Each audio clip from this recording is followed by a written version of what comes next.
Hi, fashion dolls. It is Fierce Female Friday, March 3rd, and welcome back to an all-new episode of Style by Stevie. March is International Women's History Month, and I would be remiss if I didn't do a girl talk in the year of Women's History Month. All right, fashion dolls? So let's dive right into it. Our guest today is a three-time award-winning actress, and she's known as her role as Nichelle on Black Lightning. How many of you guys remember Black Lightning on the CW with Cress Williams from Living Single? All right, she is here and she is going to be joining us. This is our first ever girl talk for Women's History Month. All right, so we're going to dive right into it today. I feel rejuvenated. I feel great. I feel pretty in pink. I feel like a decadent dessert right about now. I look amazing and I feel great. I needed that break and it was well needed. So I hope you guys are all doing wonderful. So let's get into some girl talk. Are you guys ready for some girl talk today? Without further ado, let's welcome our beautiful, talented, award-winning guest, Yolanda T. Ross, ladies and gentlemen. All right? So let me go on ahead and share this live with her so that we can dive right into this girl talk. I missed y'all too. I missed y'all so much.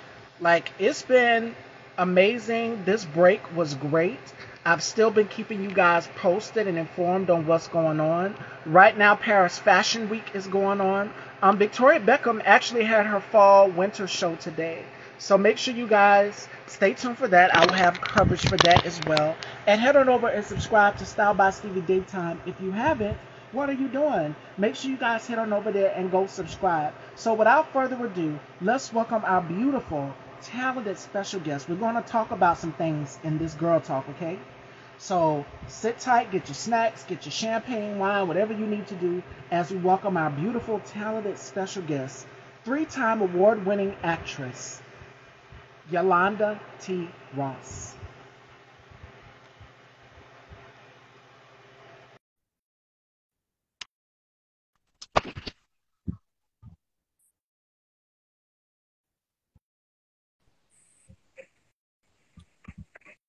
Hey,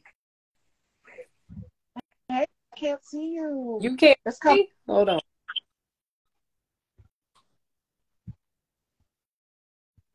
Can you see me now? It's still going around in circles. Okay.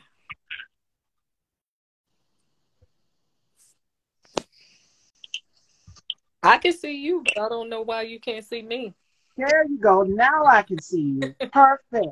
Welcome to the dollhouse, Queen. Thank you. Thank you. How are you doing today? You looking fab.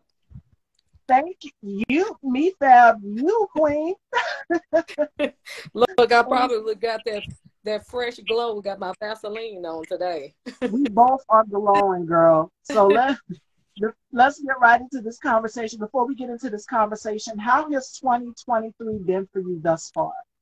2023 has been pretty good for me. I came fresh off of filming a couple of months ago and just getting back in the full swing of things. I caught a really bad cold at the top of 2023 though. Oh, And it took me a minute to get over that cold. But other than that, I'm blessed. What about yourself? How's 2023 been for you? amazing. I can't complain. It's been like a amazing, wild rocket ride. I would say that. That's good. That's Yes, good. Hey, Melissa. yes, your family, your supporters are coming in. Welcome, Fashion Dolls. We are here with Hey. Yolanda T. Ross. So, so let's start from the beginning. Mhm. All right. Where did Yolanda T. Ross want to know that she would become an actress? So, you know, Yolanda T. Rouse wanted to become an actress ever since I was a kid, because I literally, a lot of people might say that, but I've always what, my path was in life, what God wanted to do me as an artist. I was singing around the second grade, and I never really knew that I could sing until I got in the fifth grade. Believe it or not, I used to always wonder why everybody won't. Teachers always putting me at the front, to sing during Christmas plays and things like that, the Black History Month, and it just never connected until I got into the fifth grade, and from there, took an interest in my talent, and I would sing and be in plays and all of that stuff. So I've been performing I was a child. I wanted to be an opera singer. So you couldn't tell me that I wasn't going to be the next Leontine Bright, you know. So, that's where it all started. A child. Yeah. Yeah. And who are some of your favorite actresses that you idolized growing up? You know what? I uh I have to be honest. I don't really utilize the word idol, but more so admire. Because Mm. I feel like God gifted us all individually, and but admiring the talents in people. Uh, child. So Lena Carroll, Diane Carroll, Sissy Spacek, Meryl Streep, Angela Bassett, Ooh. um, Cicely Tyson. It's Ruby Dee. It's so many that I can name. Even men, Sidney Poitier, Denzel Washington. It's so many. Like I admired all of the grassroots artists that paved the way for us because I'm sure you like watching good old classic stuff. Like those are real like acting lessons. I learned so much from those people growing up. So yeah, I mean I even like Grease. Love me some Ooh. and those folks, all the musicals and things like that. It's so funny you mentioned Angela Bassett because for those of you in case you missed it, Time Magazine nominated Angela Bassett as Woman of the Year of 2023. And Angela is getting all of her flowers right now. I mean, from What Love Got to Do with It, it's now coming to fruition because she did not earn an Oscar for that film, if you guys didn't know. And now she's getting all of her flowers. Well deserved. Well deserved. Absolutely. That and to me deserved it so long ago. Like her gift and her talent is immense. And it's Yeah. just we never understood why didn't she get it for What's Love Got to Do with It. But our industry too is very political, so you just never know what took so long. But we all have that season and a time. That post I put on my Instagram a couple of weeks ago, Ecclesiastes 3, there's a time and a season and a reason for everything under the sun. And God brings us through that season into that season when that time comes, and she deserves it. She 100% deserves it. So I'm so happy for her. And yeah, I'm gonna get political. Let me get to that. Because I know March is Women's History Month. It's all about us empowering women. So that's why I wanted to do this conversation with you, to bring awareness for Women's History Month as well too, because we are both women of color, and we're both going to face the challenges that other women are not really going to face because they already have kind of like a leg up. So speaking on political, we know that actresses of color, even Viola Davis, kind of spoke and touched on this. Colorism is a big issue in the entertainment business. And I wanted to ask you, Yolanda, what are your thoughts on colorism? Because everyone can tell I'm not the lightest girl in the room. Right. And I have it twice times as hard as the next darkest girl in the room. Right. And right. colorism is a thing that is going on. And it just sparked a conversation on Twitter, and so many people, I'm seeing people talking about it. My Island Yankee, my fraternal, told me, did you see the conversation that happened with the Real Housewives of Potomac with colorism? Mm-hmm. And we see so many Black women of color. This is a thing that not only just goes on with us as women of color, but it goes on within the Black community as an entirety. And I wanted to know your thoughts on that, Yolanda.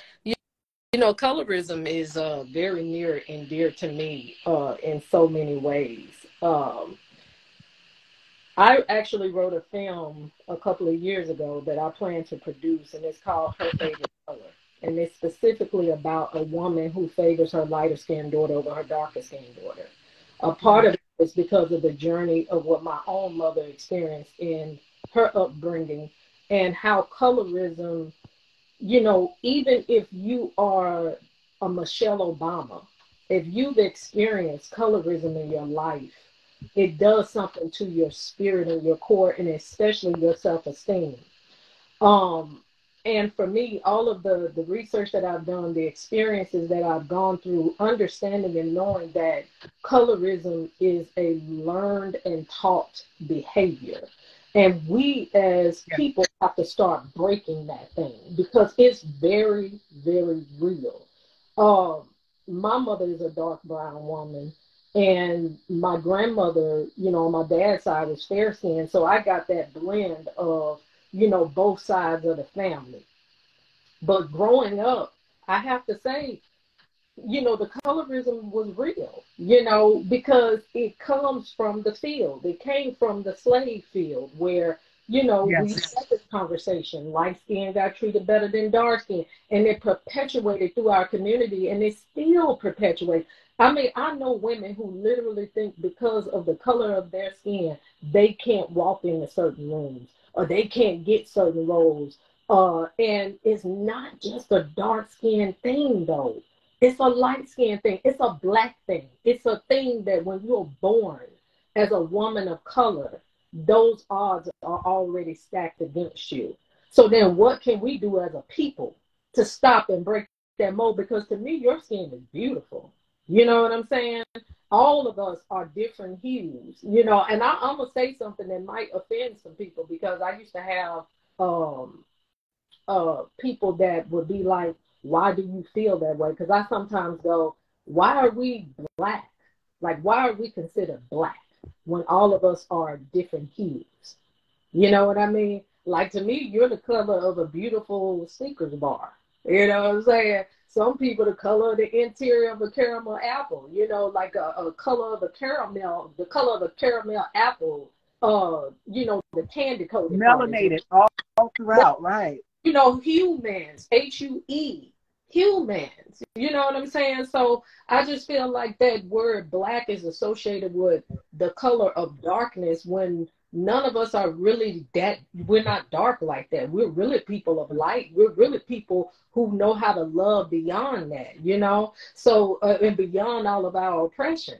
Like, so that really is a form of light that we bring to the world, but colorism is a major and serious issue that I feel like we as a people continue to perpetuate, and we got to stop it. We have to start to teach the other folks how to respect us once we start respecting ourselves. And the more stories and platforms we can get on to talk about it, it's a real thing.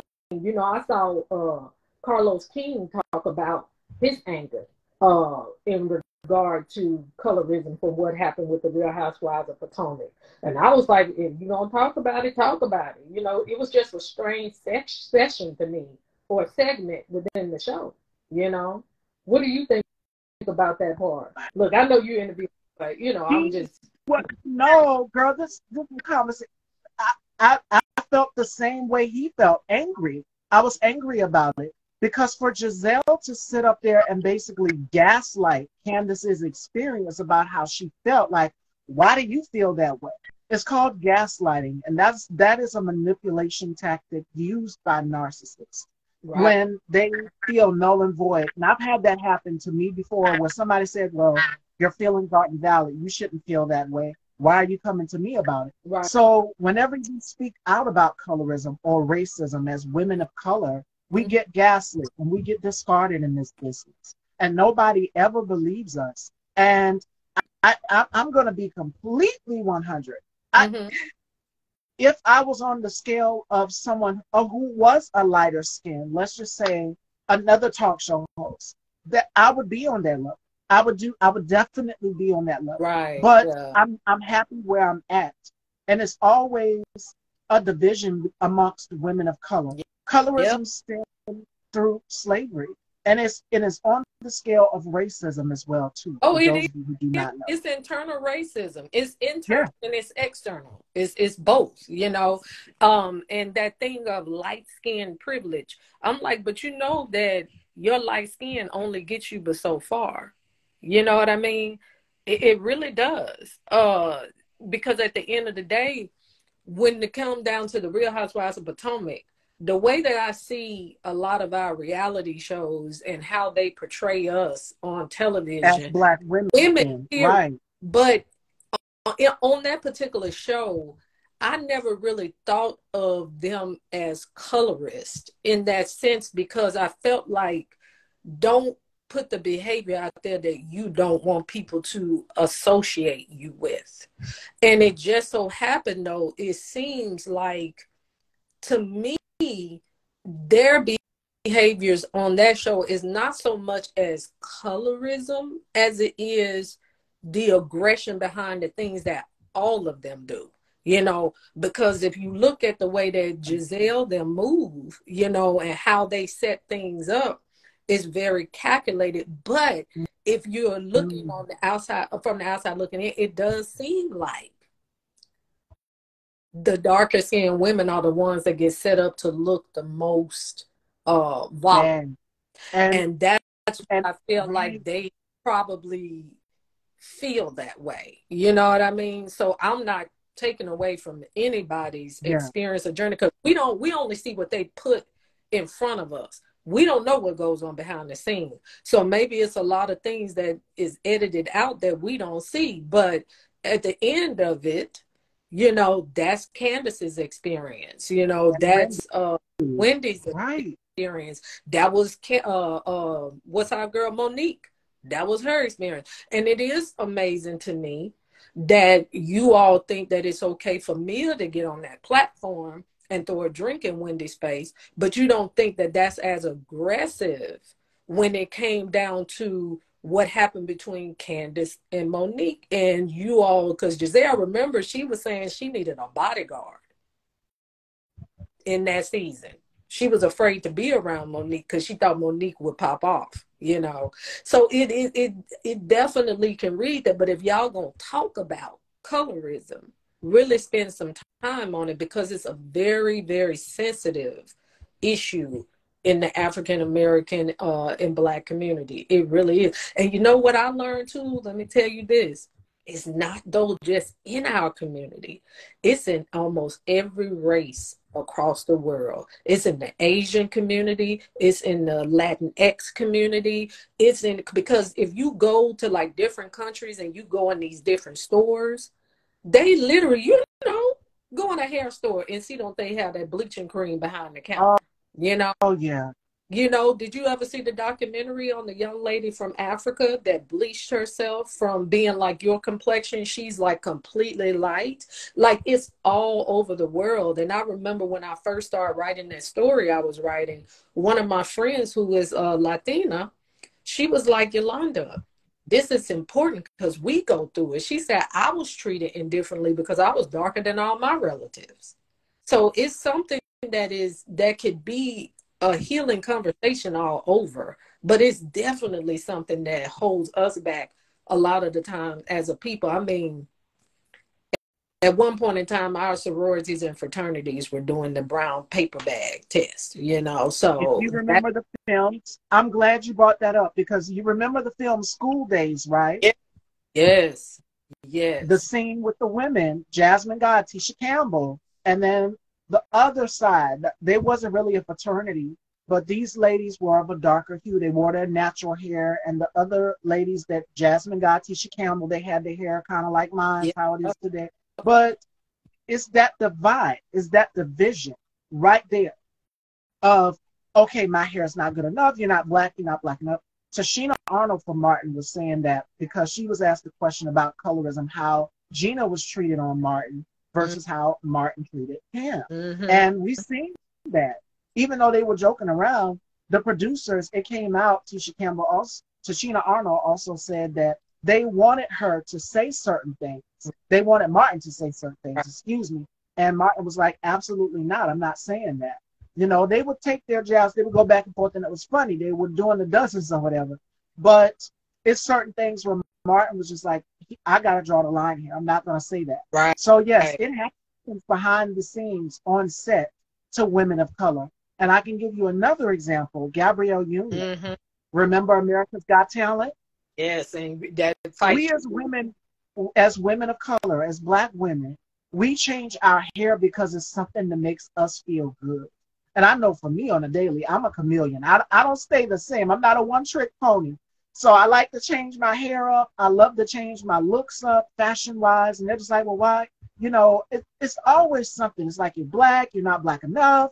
I mean, you talk like this, you talk like that. So they always try to find something to take away from us as women of color Right. and say, you're not doing this right. You're not doing that right. Exactly, Beats by Kenny. That is it, the jigaboos. Yep. That's what they would call it. So it's a Exactly. divide within the black community. And not only for us as black women experience colorism, but one actor said something about it, and it was Clifton Powell. And it shocked me because I remember him playing Pinky in what, Next Friday, Friday After Next with Ice Cube. Yeah. And he spoke out about colorism. And I said, wow, I've never known that he went through this all these years. He kept it to himself. So it happens to not only just us as women of color, but it happens to men too. And we're starting to see more and more men speak out about colorism. Like I interviewed an actor by the name of Joshua T. Shipman, and he did a movie called Shades, if I'm not mistaken, which is out on Maverick Entertainment, and it talks about colorism. This young woman about my complexion, and her best friend, her lighter skinned friend who's there supporting her, saying, girl, you're beautiful. You don't need to change a thing, because that's the thing for us as darker women of a darker hue. We think that we have to change something. Right. I know for me, I'm putting it all out there today. This is transparent because this is a conversation that needs to be had within the black community. Absolutely. I wanted to get my nose a nose job. I wanted to get my lips smaller. I wanted to bleach my skin. And the reason why is because all throughout high school, I've been told that you're ugly, you're not beautiful, called skyscraper because I was the tallest in the classroom. And those are things that really, really cause danger to women my complexion. It's called misogynoir.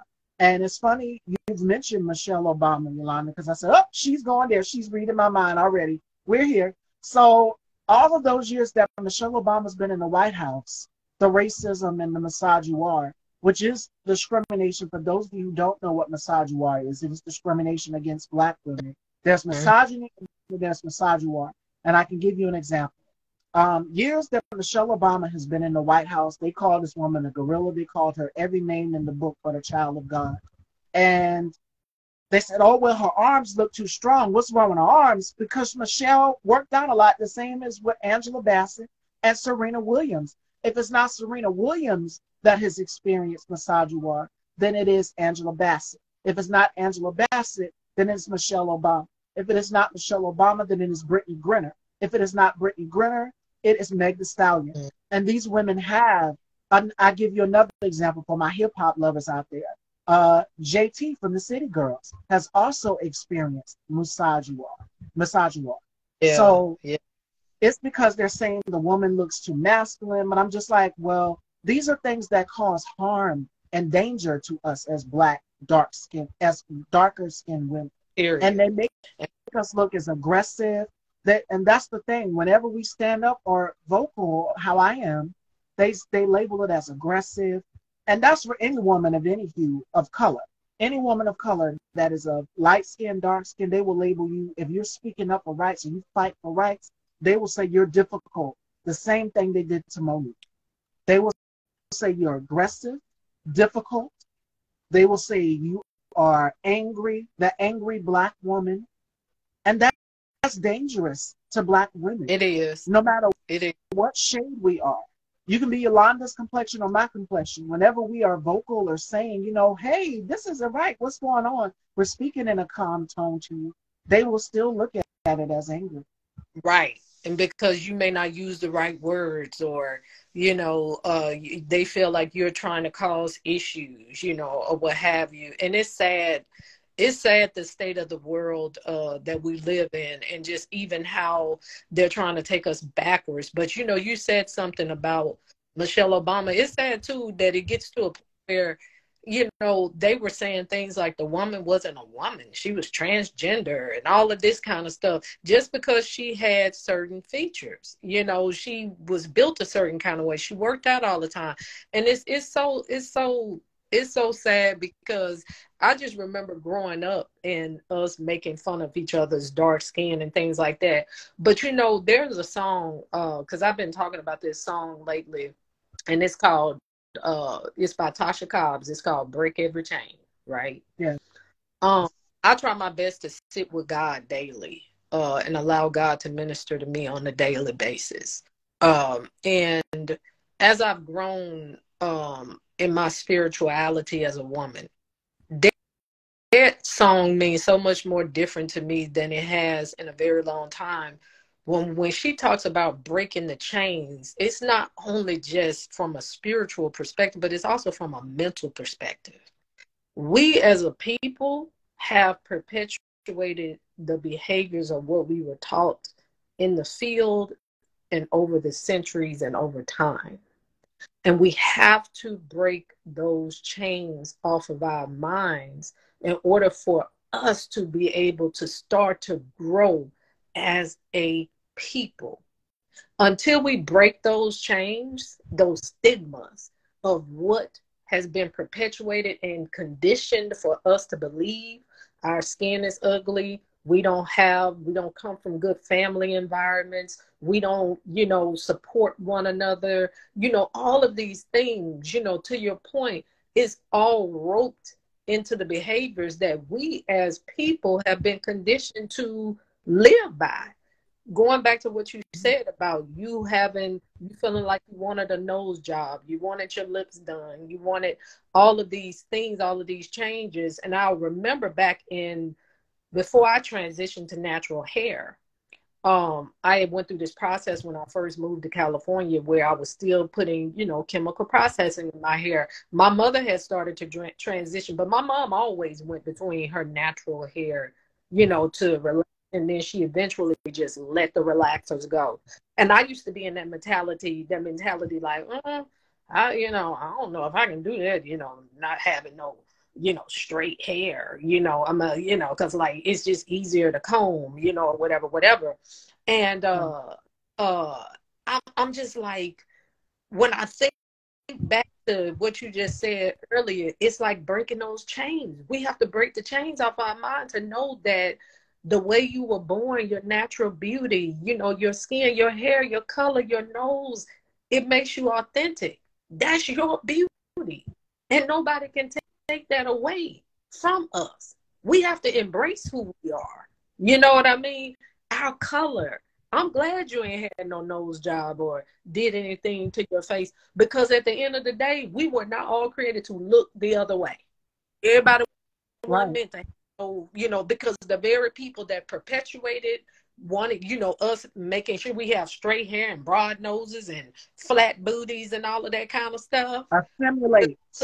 We have been told as Black women to assimilate.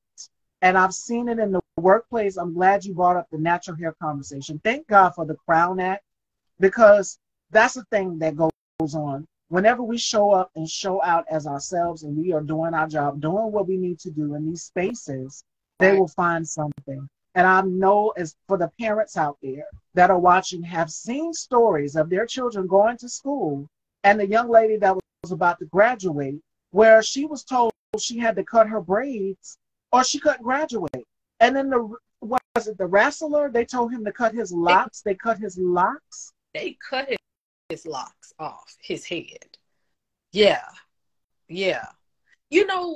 Stevie, it was a time when I wouldn't even date a guy who had dreadlocks, because I was conditioned in a certain way. Like, I wouldn't date a man who had long hair. And this was years ago. I've since changed because I've come to embrace who I am and who our people are. If you were born with kinky hair, your hair is just as beautiful as somebody who's born through a black and a white. The good hair conversation.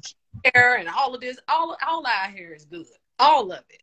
All of us are good. If we just all learn to love each other for who we are and stop all this BS, we can really embrace each other the way that we need to be embraced. You know what I mean? Like, it just goes deep. It goes deep, and it's still happening right now today. It's still happening. And the sad part about it is, Yolanda, is that we have young girls that are looking right now. They could be home with their parents and pick up their phone and watch this conversation and see two black women and be like, okay, these women are perfect. But we all have some sort of flaws, but we have to learn to embrace our beauty and our blackness. Who was it? It was Shirley Lee Rao. She said something on the red carpet. Who says that your nose isn't perfect? Your nose is perfect just the way it is. Your hair is good enough just the way it is. Because that is a thing in the black community also. It's about good hair. Oh, because you wear your naturally, it's a cover of Essence magazine. I know you know which one I'm talking about. If you guys know, you know. You go back in time to, like, let's say 1991. And the model, she was dark brown, I mean chocolate, beautiful skin. And she had on her dangly earrings, and she had this afro textured hair, and it was wild. And she was kind of in a pose like this, and it says hair, the hair issue. I have to pull that picture up and dig in the archives, and I'll share it. You guys know, you know. But she looked beautiful. And I said, what is up nowadays where we're now in a day and age of social media? And that also takes a toll on young black women as well, too. On not just that, but our bodies. Our bodies are not good enough. Our hair is not good enough. Our skin complexion is not good enough. And I've seen women that are in the business, and I was like, she was beautiful back in the day. Why would she go and she change her features? She doesn't look the same. And I can give you an example. Lil' Kim, when she came in the industry, beautiful. Yeah. And then as she got in there, it was a lot of misogyny. Being in the rap business and any business, from acting to hosting a talk show, you're going to face some form of misogyny. And men telling you that you need to change this, you need to get bigger this, you need to get bigger that, you need to get a smaller waist, you need to do this. And we go and we look in the mirror and we say, I don't like this. Well, I need to go change it. No, you don't need to change anything. You're perfect just the way you are. And I've come to grow and realize that. And I didn't change anything on my face. Well, thank God for a good makeup artist. But, you know, we don't need to change it. Embrace it. Embrace it. And I've seen commercials where young girls will be like, Mom, I want to straighten my hair. And now we've got young girls out here embracing their natural 4C curl pattern or their 3C, 3A curl pattern. And it's just amazing. We're now in a day and age where people are starting to realize their blackness. Your black is beautiful. You're beautiful just the way you are in any hue. Your black is beautiful. You know what I mean? Because at the end of the day, you're beautiful. I'm beautiful. Beyond just, you know, and that I mean that in the most humble way. We have to remind ourselves of the beauty of the spirit way that God, you know what I mean? And at the end of the day, we're beautiful human beings. The more we can teach the younger girls, the younger boys, because boys go through it, you know, in that discrimination, they don't have a lot of self-love. You know, over the last 10 years, there have been more young black kids who have committed suicide than ever before. They're being bullied about how they look or what environment from their hair.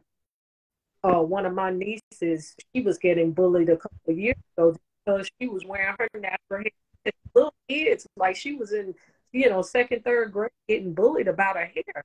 And I'm like, no, baby, you embrace that. You are beautiful. We have to remind these kids of how beautiful they are and to embrace their naturalness, because that is the way they are supposed to look. And look, all we got to do is look at life. Look at the way that the people that made us feel like, you know, we didn't look good.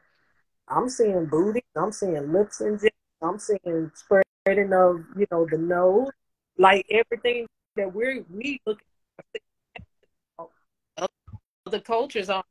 So we just put it out there. I'm going to touch on that because Yolanda's treading lightly. I'm just going to say it. Like, come on. You know what I'm saying? Like, at the end of it. Y'all want our jazz, but y'all don't want our blues. Black women, we are the blueprint Wait a minute, from our curves when we walk in a room. Y'all want our jazz, but y'all don't want our blues. ooh, Because powerful. Y'all want to. Black women, we are the blueprint. Whenever we walk, it's something when a Black woman walks into a room. Our jazz is just an easiness about us. Right. The way our shapes are. My mom is a plus size woman. I'm a curvy woman. I'm a tall girl. So I embrace it. Mm-hmm. And we have women that are going out here getting these exact same features to look like us.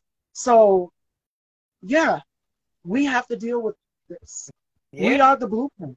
And we lay the groundwork for you, for other women, if you know, to go out here and steal our features. And they make millions of dollars off of it. If you know, you know. So when you're seeing that, you got to know that it must be beautiful. It must be wonderful if somebody else wants to take our jazz, but they don't want our blues. Yes. I'm about to steal that and put that in some Yes, improv or something. girl. I had to, because that is the thing. Like, people don't realize how much Black women we have to endure to get into these positions. Whether it's our hair, we're being told that our hair, we need to, ma'am, could you tone down the hair? I've seen a video of a girl working in a restaurant. I think it was a Chick-fil-A. It was a story that went viral.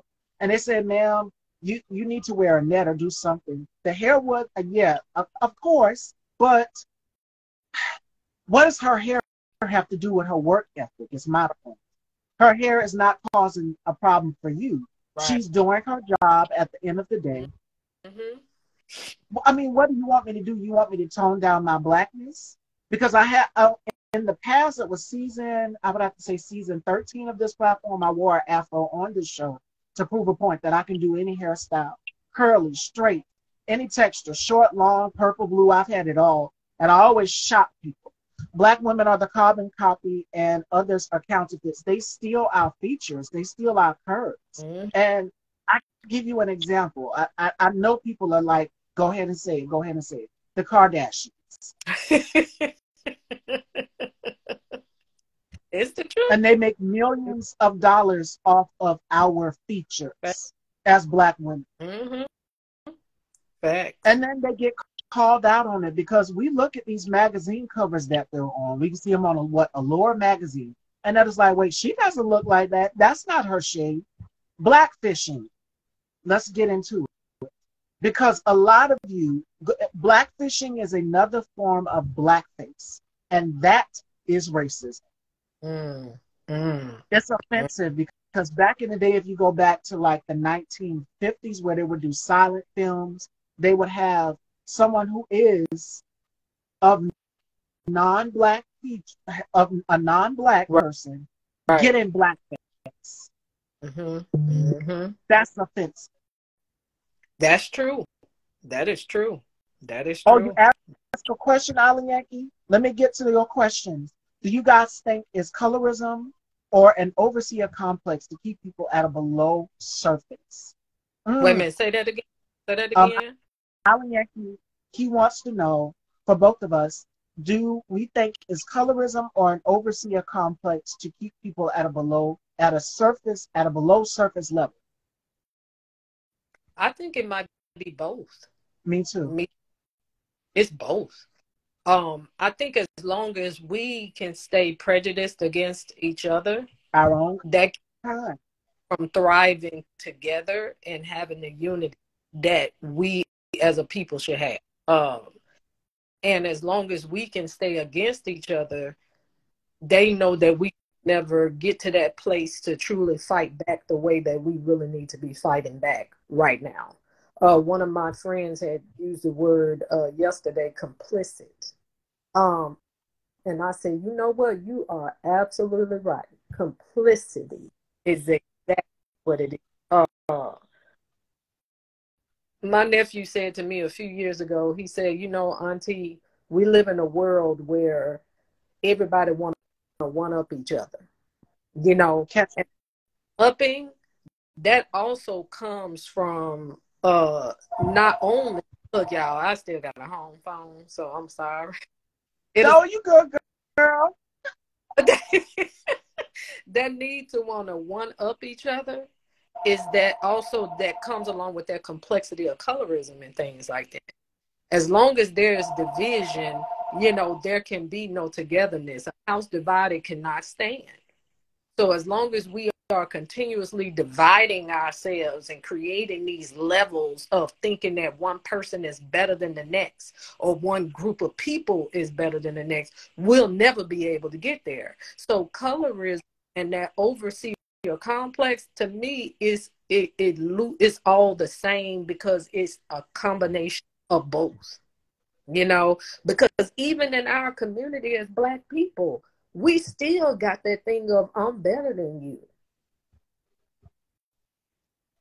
If you got and it's doing nothing but keeping us. yeah, Oh, yeah, yeah, it's keeping us back. It's not moving us forward. right, exactly.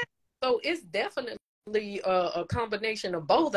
You got somebody that wants to be on top so that they can look down on you. I mean, I've heard so many things about, just even people in our industry, certain executives and things like that wanting to, you to jump through hoops in order to get a certain job or whatever the case may be. I know for somebody like myself, I personally believe that your hard work will get you there eventually. It may take time, but the whole selling of the soul, doing all these things, I'm not going to compromise me just to get to the next level. That's not going to happen. There are people out there that want it bad enough to do that. But that I bring that up to say that the superiority and the complexity of those things is another form of how they can use colorism and stuff like that to put people in compromising positions so that it strokes their ego also. Because it's an ego thing that comes along with colorism. It's an ego thing that comes along with the overseer complex. I mean, if we think about the stuff that used to happen in the slave fields and stuff, when they put those people in those houses, they used to think that they were better than the people that were in the field. And those would be the people that when people like Denmark Vesey and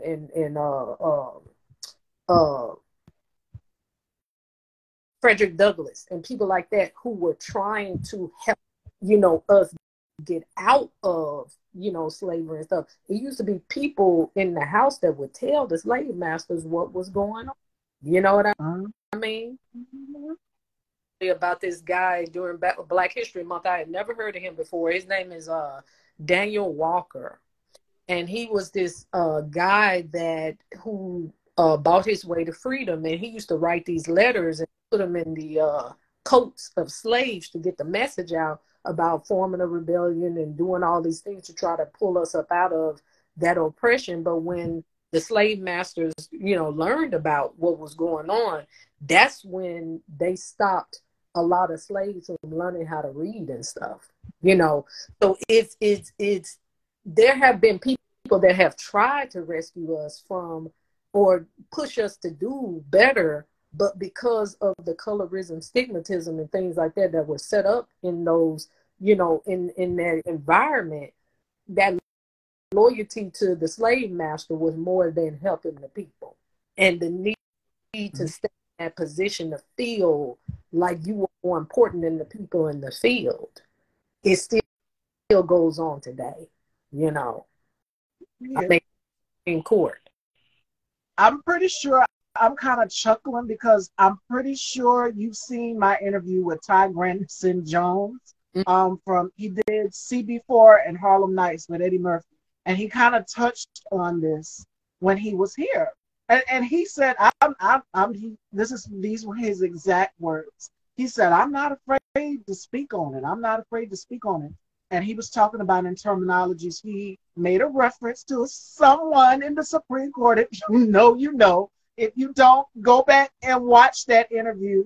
I kind of had to hold my composure and laugh, and we both laughed at it because I was like, yes, I know exactly who you're talking about.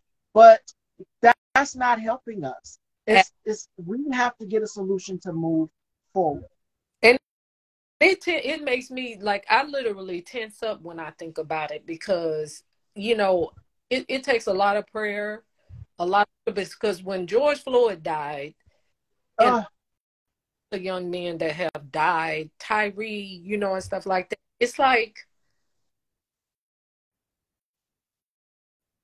it takes a lot to I hate, you know, and I have to really pray about it because I even love my enemies, but it's sad that even in today's time that we live in a world where we're still fighting to be seen. We're still fighting to be heard. And we still have, I hate to even, I'm gonna put it out, we still have house niggas. And they're in every position within the entertainment conglomerate, corporate America, and our Supreme Court justices. And it's sad that we live in this world where we have people who have been blessed to be put in positions and they do not help each other. My mother said something to that extent, Yolanda, and she said it'd be your own kind, the ones that you think who look just like you that are going to help you, don't help you. They spit right in your face. And until that, you know, until that is changed, which as we can see with, you know, wanting to take Black education out of schools, with I read a article yesterday where the Republicans are trying to put a policy or measure in place for woke people being woke and keeping corporations from considering any form of a woke policy when it comes to investment within corporations. And you know it oh, and somebody else sent me something yesterday from my home state, Mississippi, where they're trying to incorporate the Jim Crow laws, which I saw, you know, with the mayor of Jackson, Mississippi. He's been fighting because they want to separate policing, only having good police in the more middle class to upper class white environments, and you know, leave the bad police into the Black environments, when 83% of Jackson and those surrounding areas are Black, you know. So when you think about the stuff that they're trying to put back in place, it's like you all are trying to take us back in time, you know. And it's crazy because it's the world that we live in with every other thing that's going on in the world. You know what I mean? Like, it's so much happening, but it takes it it takes a lot not to hate the way that we are hated, you know. And you know, I really because it, you know, not all white people or people like that are bad people. It's just the ones that are out there that want to keep us divided. It's sad. You know, I, like you, I'm pretty sure everybody would like to live in a very peaceful world, you know. And we would like to live in an environment where we all can thrive. But our reality is that we got to get policies and changes in place, because there are some people that just don't want to change. They like forget it, you know. So, and all of those policies that they're putting into place is going to hurt Black and brown folks. It's going to hurt POC, people of color. It's going to hurt all of us. Yep. So they would rather keep us oppressed, all because of one individual. And if you know, you know. That same individual has been in the White House for 8 years. So this doing nothing but holding back POC, people of color. Who was that? Somebody out, hey, hey, how are you? Somebody said something about color versus color. Did you? Alan Yankee, my paternal, he says color versus color is traditional programming that is still practical today because tradition is peer pressure from people. Right. Exactly. Yeah. Oh, it's within our own community. And he also says that colorism is traditionally equipped, but tradition is just peer pressure. Absolutely. And he's got another question for you. We'll shift gears for a minute. He said, if they do a reboot on Dynasty, Would you be interested in playing Dominique? Who, me? Absolutely. You know, they did do a reboot, though. It's on the CW. Wait a minute, hold on. Is it still on the CW? It was on the CW or one of those stations. They did do a reboot of Dynasty. It's been back on for, I want to say about 6 years, 6 or 7 years. Yes. But I would have loved to, because I've auditioned like one time for Dynasty. Yeah, that was because I think they film it, if I'm not mistaken. I think they film it in Atlanta, but I have to go back and look and see. But yeah, yeah, yeah. Angela said yes, it did. And speaking of CW, we know you as Michelle Payne on Black Lightning. That's how we came to know you. I'm just like, she's in all of these projects and films. So I'm pretty sure you worked alongside Cress Williams. We Oh, remember her from Living Single. So what was that experience like for you playing Michelle Payne? it was wonderful, actually. And you know what's so crazy is, like, when I auditioned for Nichelle, I had auditioned twice. And it was an experience because I didn't know who my son would be, you know. And when I got on set and I saw who my son was, I was like, man, it's a small world. Because Jordan Calloway had played in my friend's film, Grandmother's House, Grandma's House.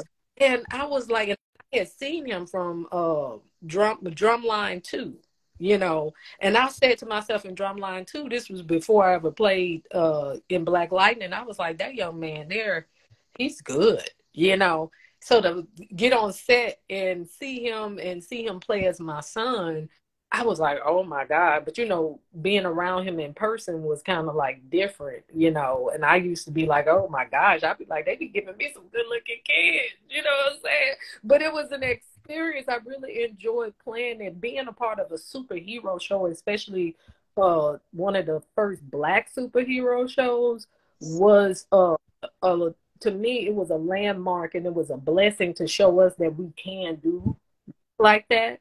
And working with Chris is such a humble person, him and, the other cast members, China.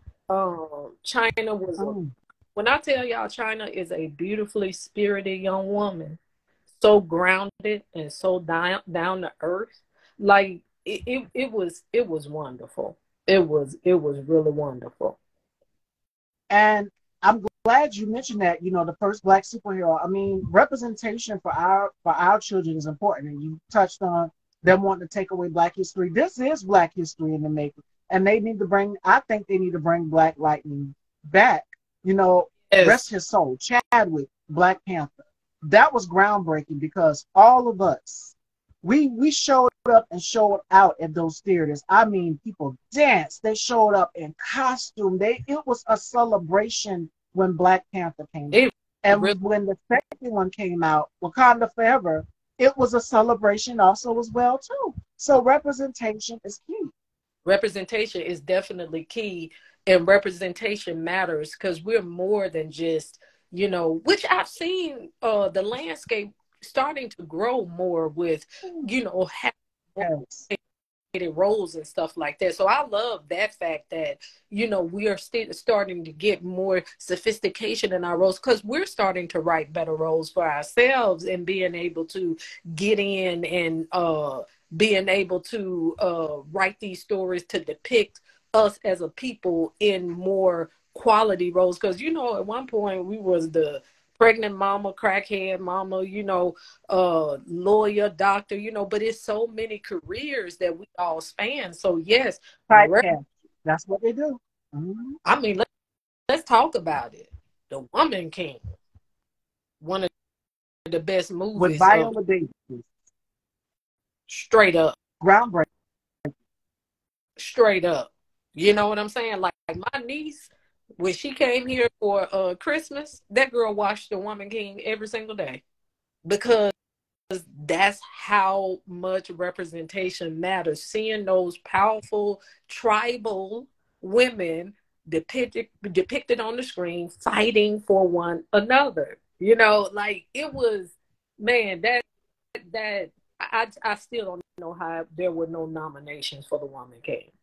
I still don't, because it was an excellent film. So yes, representation definitely matters. And that's why it's important to me to be a part of groundbreaking stories and stuff like that. Like, that's being a part of stuff that has a message and represents us in a beautiful light. Yes. That is always wonderful. You know what I mean? So yeah, you are absolutely right.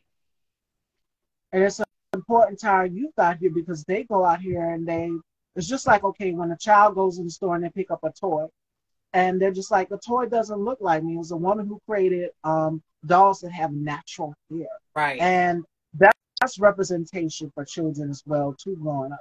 They just like, they have my nose, they have my hair, all of these things. Representation. When children pick up a toy or see something, they want something that resembles them, that looks like them, because we're not represented enough as POC, as people of color, Black and brown folk, because representation is important to a lot of us, especially our youth. And with them wanting to take away Black History Month, do all of these things, take it out of the school, no, you can't. Right. You can't erase the culture, because we built the culture. Right. You can't do that. Exactly. So that is definitely not going to happen.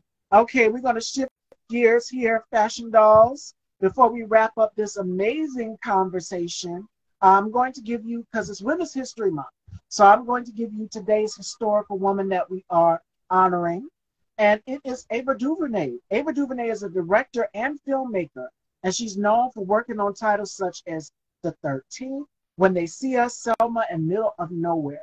She was the first woman of color to win Directing Award at the Sundance Film Festival. So today, for Women's History Month, we are honoring Ava DuVernay. Yeah. And we will give you guys the final thought of the day. But Yolanda, before we close out this conversation, what is something pivotal that you want young people, that our youth, to take away from this girl talk that we had? Because this was a great conversation. Well, first of all, I just want to thank you for having me on your platform, thinking enough of me to have me here to have this conversation. So thank you. You're these topics and the way they, you know, very, very important. It's very, very important to talk about it without being judged. You know what I mean? And thinking that, you know, people are trying to start a revolution or whatever it be. It's important for us to talk about it as a community. So I want to thank you for that. And thank you for this conversation.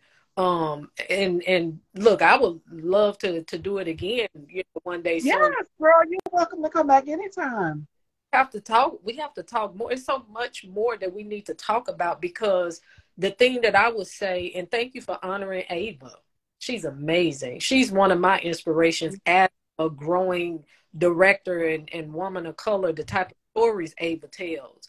She tells those type of heartfelt stories that I love to be a part of. So thank you for that. She deserves that honor.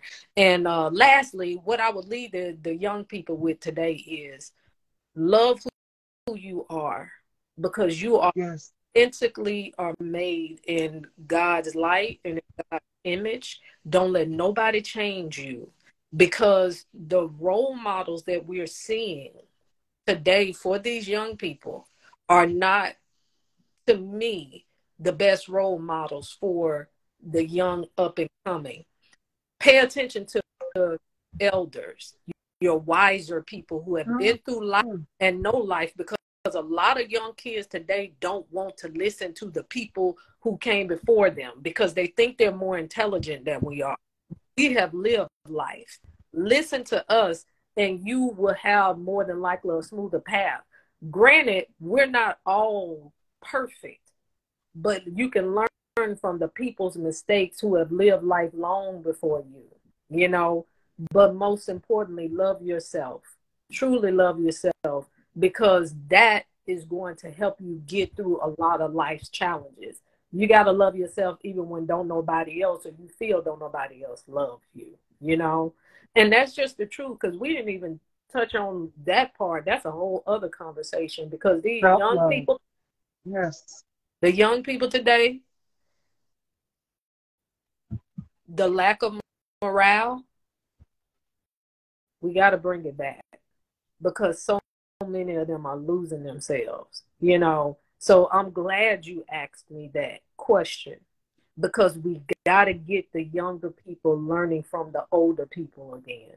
Because a lot of the times, if you don't, you're going to be straying. You're going to be straying, you know. We really got to, that's passionate to me. So it's funny that you asked me that question. That is near and dear to me too. You know, is really putting the young people back on a path to understanding of themselves, that self-esteem and that morality, because our world, it lacks a lot of morality today, you know. And morality, you know what I'm saying? Morality goes beyond just, you know, it's what you think about yourself in a lot of ways. Self-love is reflected on the outside. So we can start teaching our younger people how to love themselves. It'll keep them from making a lot of bad decisions, you know. Because let's talk about that part real quick. That disrespect towards parents, the way that I hear a lot of kids talk today, and the way that a lot of young parents are raising their kids to say profanity and things like that at a young age, cursing parents out. Did you see the story with the young lady whose mother bought her the Tesla? Did you see that? I seen that. And the reason why my facial expressions, because for us growing up in the Black household, if you talk back or even look like you're going to say something back, your teeth would be on the floor. Just as simple as that. I'll give you an example. Yeah. Rochelle from Everybody Hates Chris. That is so my mama. If not my mama, that is my aunt. Everybody got a Rochelle in their family. And if we talk back, even look like, and then for any Black household, the mom will always say, okay, don't make me have to go tell your daddy. That's the key thing right there for the parents watching. That's all you got to do is say that word right there. I'm going to tell your daddy. And yeah, they fear him like they fear Candyman. So, yes. That's what I'm talking about. So if we could get a fragment of that, because it's not that I don't believe in gentle parenting, because I don't think every kid needs to be parented the same. But at the same time, they still need to learn what respect is. They still got to learn that, you know, because if they don't get it now, when they start to, you know, go into corporate, or if they start to, you know, run their own businesses and stuff, they still have to deal with relationships with other people. If they lack respect, they won't be able to survive, because people are not going to do business with you if you don't know how to respect them, you know. And then it starts respecting you, because when you respect you, you're going to respect other people. So, yeah, that's what I want to say to the young folks. And not only that, but for the children out there that'll be like, well, you can do what you want to do. Yes, for us as adults, we can do what we want to do, but there's a consequence for everything that you do. Period. There's a consequence for every action that you do. So even when you're grown and you break the rules, there's a consequence for it. So you got to take accountability.